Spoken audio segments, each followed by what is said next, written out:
doit se dérouler après ce moment. Seigneur, nous te confions ce moment. Parle-nous. Parle chacun de nous. Comme des simples instruments. Un simple instrument que je me tiens devant toi. Utilise ma bouche pour communiquer à chacun. À toi la gloire. C'est au nom de Jésus-Christ que nous avons prié. Et nous disons Amen. Bonjour à tous et joyeux Pâques. Est-ce qu'on peut encore acclamer le Seigneur? Gloire à Dieu. Vous savez, bien-aimés, cette fois-ci, nous allons acclamer les enfants.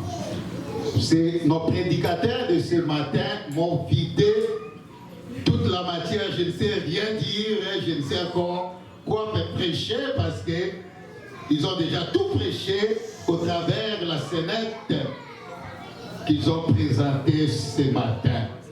Mais, gloire à Dieu pour nos enfants, il n'y a pas meilleur que ce que vous êtes en train de faire, parents, ce que vous aimez. Ça paraît comme... nous avons vu tout à l'heure une pièce de théâtre, ceci, cela, mais c'est tout un héritage que nous sommes en train de s'aimer dans la vie de nos enfants. Et ils n'oublieront jamais ce que vous êtes en train de faire. Ce sont des valeurs qui vaut plus que l'argent. Alléluia. Amen.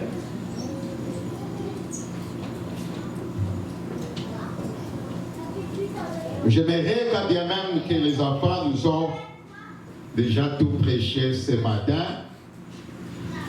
J'aimerais dire quelque chose, expliquer quelque chose sur ce que les enfants ont dit, mais aussi ce que Papa Gabriel disait à l'introduction ce matin. Il a fait allusion au voile, les voiles qui séparaient les lieux saints du lieu très saint dans les tabernacles. La Bible dit qu'il y avait un voile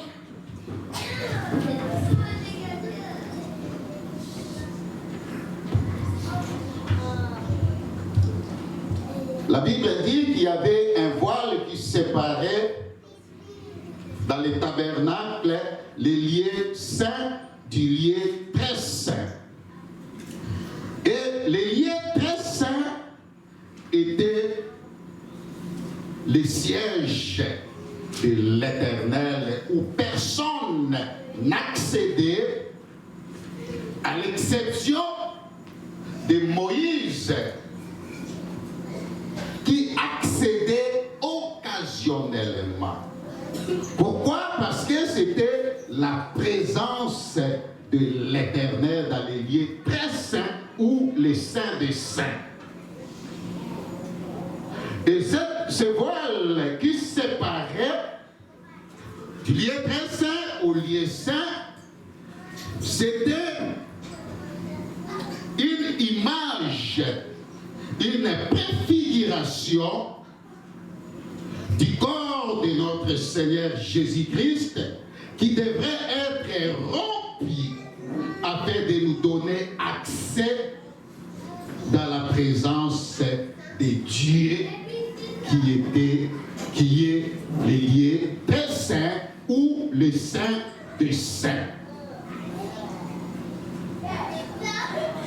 L'Ancien Testament est la préfiguration ou l'image de plusieurs choses qui devraient ou qui s'étaient accomplies avec notre Seigneur Jésus-Christ dans le Nouveau Testament. Et vous allez comprendre que le jour où le Seigneur Jésus-Christ a rendu l'âme sur la croix, la Bible dit ceci, que ce voile qui séparait le lieu saint du lieu très saint était déchiré du haut en bas. Et et laissa l'ouverture, l'entrée dans la présence de Dieu, chose qui ne pouvait pas se faire avant l'accomplissement de l'œuvre de la croix. Parce que, pourquoi cela, bien-aimé dans le Seigneur? C'est parce que l'homme avait péché et étant devenu péché, il n'avait plus accès dans la présence de Dieu. La Bible dit dans Romains que le salaire du péché, c'est la mort. Or, l'homme avait péché, il méritait son salaire. Ce qui est quoi? La mort. Et c'est quoi la mort? La mort n'est rien autre. Spirituellement, nous allons aussi expliquer aussi biologiquement, la mort n'est rien autre que la séparation de l'homme avec son Dieu. C'est ça spirituellement la mort. Et la mort physique que nous mourons, ce n'est qu'une préfiguration, une image de ce qui est vrai de la mort spirituelle. Quand nous parlons de la mort biologique, physique, nous voyons la séparation de l'âme et du corps. On dit que la personne est morte, on va l'enterrer. Mais dans le sens spirituel, la mort, c'est la séparation de l'homme avec son Dieu. Et j'entends beaucoup de gens dire que l'homme, après que l'homme avait péché dans le jardin d'Éden, l'homme n'était pas mort tout de suite là, il a vécu longtemps. Non, bien-aimé dans le Seigneur, ça serait une manière de faire de Dieu menteur. Oh, Dieu ne ment pas, il est Dieu. Détrompez-vous, l'homme était mort le même jour où il a commis ses péchés. C'est question de comprendre la parole de Dieu en esprit, parce que notre Dieu est esprit. Il n'est pas matériel, il n'a pas ce corps. C'est pourquoi nous avons des fois la confusion. On dit que non, l'homme n'était pas mort. L'homme, le même jour, était mort. Du fait qu'il était séparé de son Dieu. Il n'y avait plus accès dans la présence de Dieu. Et le voile dans le tabernacle symbolisait cela, qui avait déjà une rupture entre l'homme et son Dieu suite au péché. Parce qu'aucun péché, aucun pécheur ne peut tenir devant Dieu. Voilà pourquoi même l'Éternel avait dit à Moïse de dire à Aaron de faire attention, de ne pas se présenter souvent dans le lieu très saint, sinon il sera frappé de mort. Alléluia.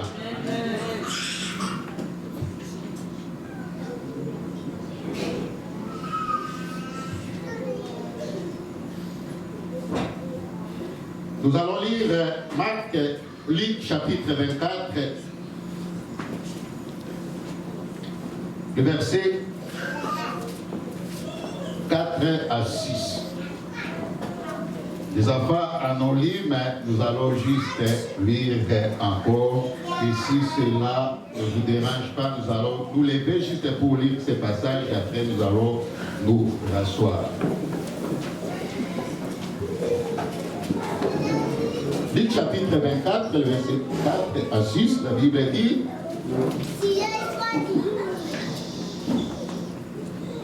comme elle ne savait que penser de cela, voici des hommes leur apparurent en habits resplendissants. Saisies de frayeur, elles baissèrent le visage contre terre, mais ils leur dirent: pourquoi cherchez-vous parmi les morts celui qui est vivant. Il n'est plus ici, mais il est ressuscité.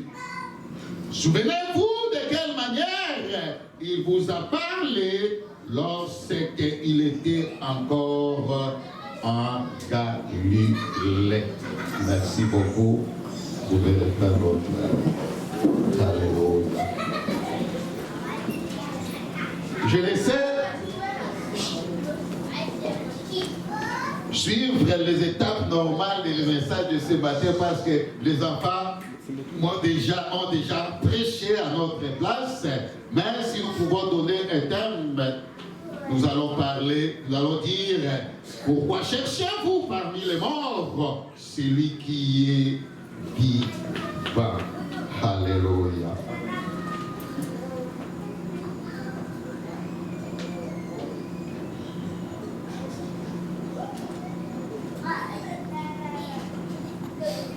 Nous aimerions d'abord, comme c'est la Pâque aujourd'hui, parler de la Pâque. C'est quoi la Pâque et pourquoi la Pâque? La Pâque, comme je le disais, le jeudi pour ceux qui étaient là, c'est un grand événement pour tout enfant de Dieu. Une très grande fête. Plus que toutes les fêtes que nous pouvons avoir sur la terre, mais que le Seigneur nous donne à comprendre cela. Je disais le jeudi que la Pâque est plus que même les jours de votre collation de grade académique. Et quelqu'un sera étonné lorsque je lui dirai que c'est même un grand jour plus que votre jour de mariage. Oui, bien-aimé dans le Seigneur. En effet, c'est ça. Parce que c'est en ce jour-là, en ce jour ici, que le Seigneur Jésus-Christ nous a rachetés et nous qui étions perdus, nous avons retrouvé cette grâce d'entrer dans la présence de Dieu au travers son corps qui était rempli et au travers son sang. Et la Pâque que nous célébrons ou que tous les chrétiens célèbrent chaque premier dimanche général du mois d'avril, après l'équinoxe, entre mars et avril, après la pleine lune ou l'équinoxe, le premier dimanche. Ça, c'est ce que nous appelons la fête des chrétiens. Mais il y a une Pâque. Avant de parler de la Pâque ou de Pâque des chrétiens, il y a la Pâque qui a été instituée par le Seigneur lui-même. On parle de cette Pâque selon plusieurs lecteurs que ça a commencé même avant l'Égypte. Mais cette Pâque que les Juifs célèbrent depuis plus de 3500 ans maintenant, depuis l'Égypte. Et l'image, c'est ce que le Seigneur a demandé. Dieu a demandé lorsqu'ils étaient encore sous l'esclavagisme en Égypte, le Seigneur devrait les libérer. Et il est passé par Pharaon pour que Pharaon puisse les libérer au travers de Moïse, son serviteur. Et vous savez, parce que nous n'allons pas avoir le temps de parler des 10 plaies qui avaient frappé l'Égypte. Mais c'est au dernier plaie que le Seigneur allait libérer son peuple. Et il a demandé à tous les enfants d'Israël, à toutes les maisons, d'immoler la Pâque. Un agneau qu'ils prendront et qui vont les tuer, prendre de son sang, mettre sur les 2 poteaux de la porte et sur les linteaux pour que lorsque l'ange de la destruction passera lorsqu'il va voir le sang, qui est le sang de l'agneau. Il va passer autre. Et la Pâque, du point de vue étymologique, vient du mot, veut dire passage, le passage. Et pour les enfants d'Israël, ceci commémore leur sortie d'Israël et leur passage à sec au travers la mer Rouge. Et cette fête de Pâques, le Seigneur Jésus-Christ célébrait également de son vivant à chaque fois qu'il avait lui-même le célébré avec ses disciples. Mais Pâques que nous célébrons aujourd'hui, qui s'écrit avec S à la fin, c'est ce que le Seigneur a institué lui-même. Tout a commencé, comme les enfants l'avaient expliqué ici, un certain jeudi de Pâques juifs. Que le Seigneur Jésus-Christ a pris le dernier repas, la scène avec ses apôtres, les 12, le dernier repas et la dernière Pâque que le Seigneur a célébrée. Et à ce dernier repas, c'était différent des autres Pâques qu'il avait célébrées avec ses apôtres. C'est pas que cette fois-là, le Seigneur a introduit la scène ou la Sainte Seine. C'était un élément nouveau. Il leur donna et leur dit, prenez ceci et mon corps. Alors qu'il n'était pas encore mort, il prend le pain, il dit que c'est mon corps. Il prend le vin, il dit que c'est mon sang. Prenez ceci.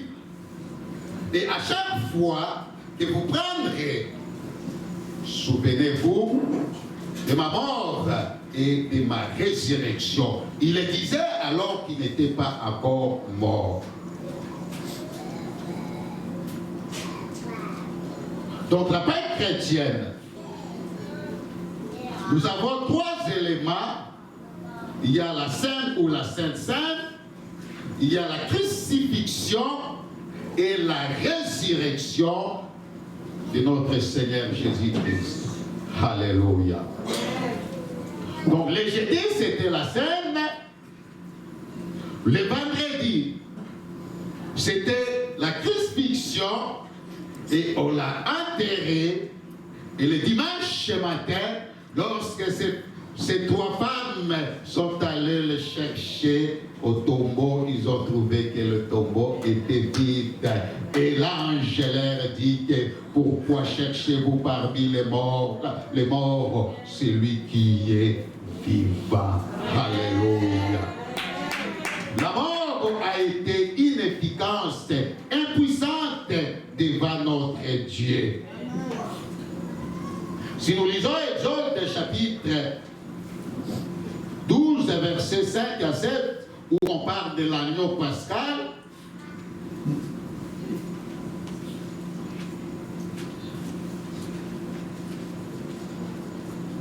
voici ce que la Bible dit de cet agneau pascal, que ça sera un agneau sans défaut, mâle, âgé d'un an, on prendra de son sang et on le mettra sur les deux poteaux et sur les linteaux de la porte des maisons où on les mangera. Quand on fait allusion d'un agneau sans défaut,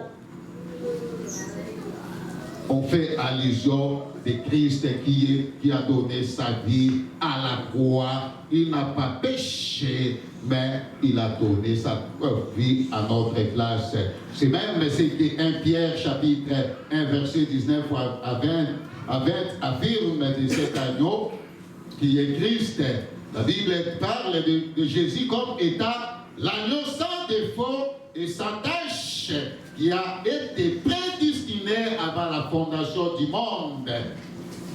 Et manifester à la fin du temps à cause de nous. Alléluia.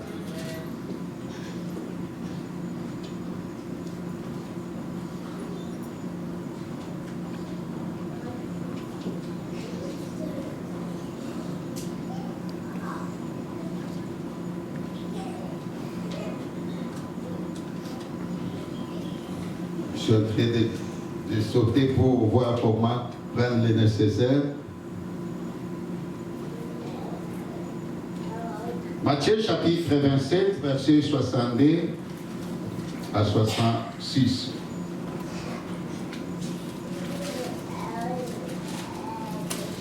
Le lendemain, qui était le jour après la préparation, les principaux sacrificateurs et les pharisiens allèrent ensemble auprès de Pilate et dirent: Seigneur, nous nous souvenons que cet imposteur a dit, quand il vivait encore, après 3 jours, je ressusciterai.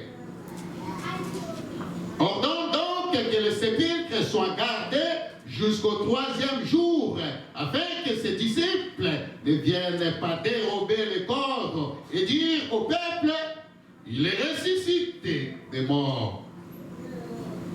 Cette dernière imposture serait pire que la première. Pilate leur dit: vous avez une garde, allez, gardez-les comme vous l'attendrez. Ils s'en allèrent et s'assurèrent du sépulcre au moyen de la garde, après avoir scellé la pierre. Ce jour-là, ce vendredi, bien-aimé, à Jérusalem, il y avait des cris de joie par-ci, par-là, par ceux-là qui voulaient à la vie de notre Seigneur Jésus-Christ.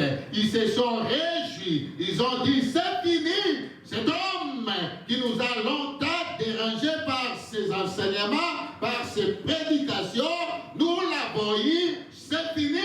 Il est mis à mort. Il y avait des cris de joie parmi ces gens-là qui voulaient à la vie de notre Seigneur Jésus-Christ. Mais leur joie était une joie éphémère de quelque temps seulement, parce que la terre ne pouvait pas retenir le corps de notre Seigneur Jésus-Christ. Étant lui-même le maître et le créateur de ce qui existe, la terre était dans l'impossibilité de retenir son corps dans les tombeaux. Il a fallu. D'ailleurs, avant cela, qu'est-ce qu'ils ont fait? Après leur joie, ils se sont pris de toutes les précautions, toutes les mesures possibles pour s'assurer que maintenant qu'il est mort, assurons-nous qu'il ne reviendrait plus en vie. Et ils sont allés voir Pilate pour lui dire: écoutez, cet homme avait dit, lorsqu'il vivait encore, c'est comme pour dire que nous confirmons sa mort. Il a dit, lorsqu'il vivait encore, que le 3e jour, il sera ressuscité. Permet, donnez-nous des gardes, des militaires pour aller garder les tombeaux, afin que ses disciples ne viennent pas les dérober. Pour eux, c'est fini. Ils ont pris des précautions, tous les mesures possibles, pour qu'on ne parle plus jamais de cet homme. On l'oublie. Cependant, gloire à Dieu, parce que ce sont les mêmes gardes qu'ils ont utilisés pour garder le corps de Jésus-Christ, pour s'assurer que plus rien ne se fera encore. Ce sont eux-mêmes qui étaient les premiers à annoncer la bonne nouvelle.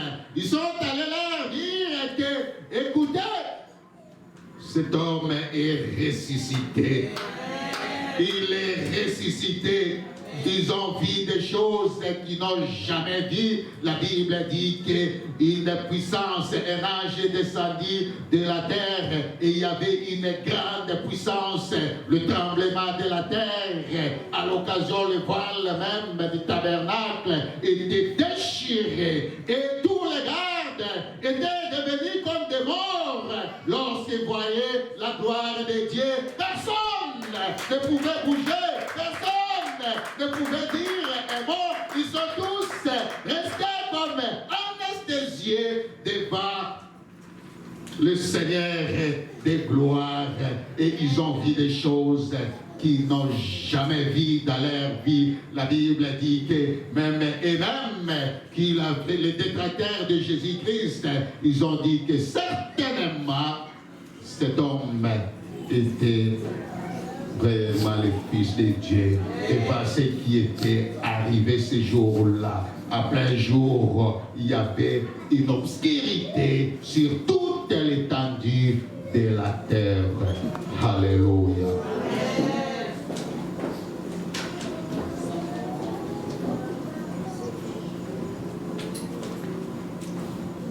Et bien aimés dans le Seigneur,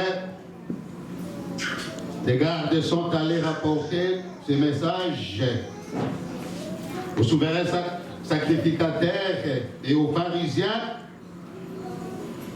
Et ils ont pris, la Bible dit qu'ils ont pris une forte somme d'argent qu'il leur donna pour dire que ne dites pas cela, parce que si le gouverneur Pilate attendait cela, nous ne savons pas ce que nous serons. Les enfants, nous avons dit ici que ce n'est pas parce qu'il avait commis le péché, même le gouverneur avait dit « Je ne vois rien de cet homme ». Et il a proposé même un meurtrier, un voleur de renommée à sa place, laisser cet homme. Mais ils ont tous crié, crucifiez-le, et que son sang retombe sur nous. Aujourd'hui, mais lorsque la sœur Joyce était en train de dire que nous étions en train d'appeler nous-mêmes que le sang de Jésus-Christ retombe sur nous pour nous purifier. Alléluia.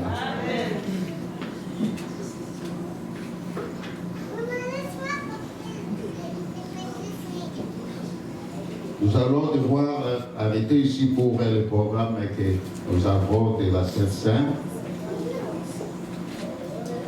Comme je le disais, bien aimé dans le Seigneur, que Pâques est un grand jour de fête pour nous, pour célébrer notre Dieu. Je bénis le Seigneur pour vous tous, pour chacun de vous qui est venu célébrer le Seigneur de la croix qu'il a accomplie. C'est grâce à cette œuvre qu'aujourd'hui, tu peux être même dans ta chambre directement, tu pries à Dieu, Éternel mon Dieu, me voici devant toi. Avant cela, il était impossible pour nous les hommes. C'est le Seigneur Jésus-Christ qui a rétabli ces liens qui a été rompu à cause du péché. Voilà pourquoi il a porté sur la croix nos péchés. Il est devenu péché à notre place et le Père l'a abandonné. Les enfants disaient ici qu'il avait crié, Père, pourquoi m'as-tu abandonné? Le Seigneur n'est pas dans les péchés. Comme il était devenu péché, il devrait subir le salaire du péché qui est la mort. Voilà pourquoi il était mort à la croix. Le Seigneur ne pouvait pas venir intervenir dans les péchés. Alléluia. Ce matin, si quelqu'un comprend ce que le Seigneur Jésus-Christ a fait dans sa vie, il peut commencer à le remercier, à lui dire Seigneur, merci. Je reconnais que sans toi, je suis rien, j'étais mort. Et c'est grâce à cette œuvre salvatrice qu'aujourd'hui, je peux adresser mes prières au Père. Est-ce qu'on peut commencer à l'adorer pendant que les musiciens s'avancent? Alléluia. Seigneur, nous te disons merci. Merci car tu as pris notre place à la croix, tu as pris nos péchés. Tu es devenu péché. Toi qui n'as jamais péché, Seigneur Jésus-Christ, c'est parce que tu nous as aimés. Tu n'as pas pris plaisir à un seul instant que nous soyons morts dans l'état de péché. Voilà pourquoi tu as laissé le ciel, là où tu jouissais de tous les honneurs, et venir dans les corps humains, souffrir. On a craché sur toi, on t'a tapé, on t'a insulté. Mais Seigneur, pour moi, pour ma soeur, pour mon frère, tu as fait tout cela pour nous donner la vie. Oh, quel amour et son